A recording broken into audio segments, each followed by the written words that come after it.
ગ્રહ ગોચર જ્યોતિષશાસ્ત્ર. શનિ મહારાજ મીનમાં વક્રી બનતા કેવું ફળ આપશે? કર્મના કારક શનિ મહારાજ આપ જાણતા હશો 27 જુલાઈના મીનમાં વક્રી બની રહ્યા છે. રાશિ મુજબ કઈ રાશિને શું ફળ રહેશે એ જણાવે છે શાસ્ત્રી શ્રી રોહિતભાઈ. મેષ અલઈ. સીધી સરળ વાતથી કાર્ય નહીં બને, એ માટે કૂટનીતિજ્ઞ રસ્તાઓ અપનાવવા પડે.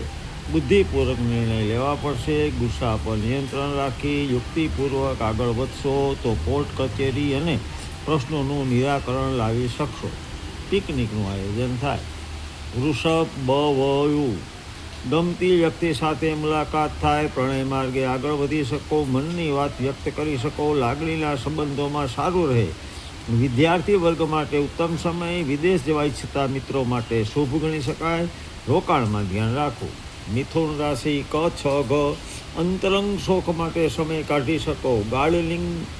ગાર્ડનિંગ બાગાયત લઈને ઘરની સજાવટ કરી શકો. નવી વસ્તુ ખરીદી શકો. જમીન મકાન વાહન શોખ સારું રહે. પ્રોપર્ટી અંગે યોગ્ય નિર્ણય લઈ શકો. સ્વાસ્થ્યનું ધ્યાન રાખો. માતાની સેવાથી વિશેષ લાભ પ્રાપ્ત થાય. કર્ક ડહ. કેટલાક અટકેલા કાર્યો મિત્રોની મદદથી પૂર્ણ કરી શકો.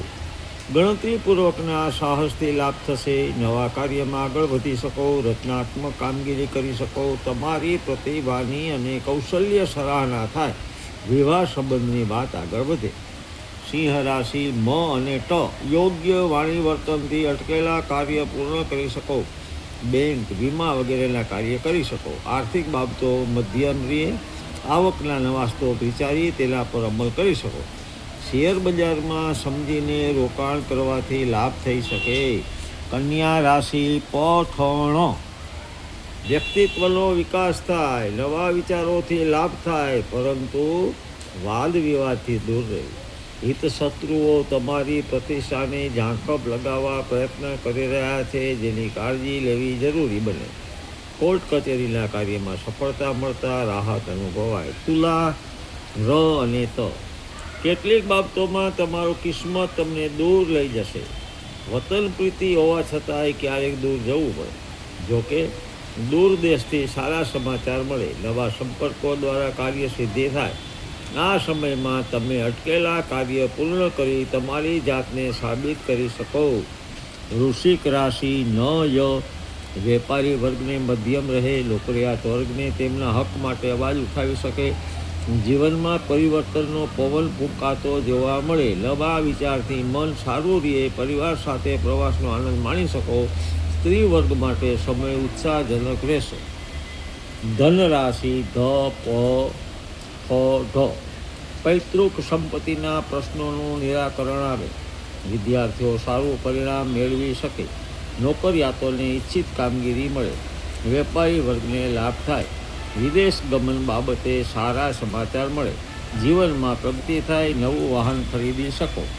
મકર રાશિ ખ જ. ઘણા સમયથી રાહ જોઈ રહ્યા હોય તેવું વાતાવરણ બને. ભાગ્યની દેવી રીઝતી જણાય. નવીન તક હાથમાં આવે. ગુરુ કૃપાથી કાર્ય સિદ્ધ થાય. ધ્યાન યોગ મૌનથી લાભ થાય. આધ્યાત્મિક ચિંતન ને સત્સંગથી આનંદ અનુભવાય. સંતાન પ્રાપ્તિની આશા ફળે. કુંભ રાશિ ગ શ.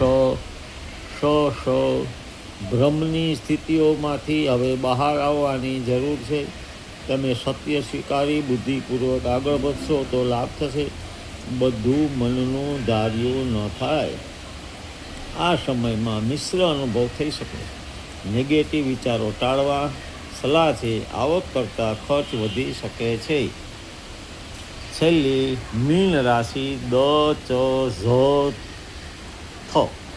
આંતરિક જીવનમાં મધ્યમ રહે, પણ જાહેર જીવનમાં સારું રહે. યશ પ્રતિષ્ઠા પ્રાપ્ત થાય. પ્રણય માર્ગે ચાલનારા માટે મધ્યમ કહી શકાય. વિવાહ યોગ્ય મિત્રો માટે સારી વાત આવી શકે, પરંતુ મનમાં અવઢવ રહ્યા કરે. ભાગીદારીથી લાભ થશે. જ્યોતિષશાસ્ત્રના મતે છે આપ વિવેકપૂર્ણ નિર્ણય લઈ શકો. આપ જ્યોતિષમાં માનો છો કે નહીં તે આપનો પ્રશ્ન છે. શ્રદ્ધાપૂર્વક આના ઉપર વિચાર કરી શકાય. અસ્તુ. જય અરુણાચલ. પ્રણામ.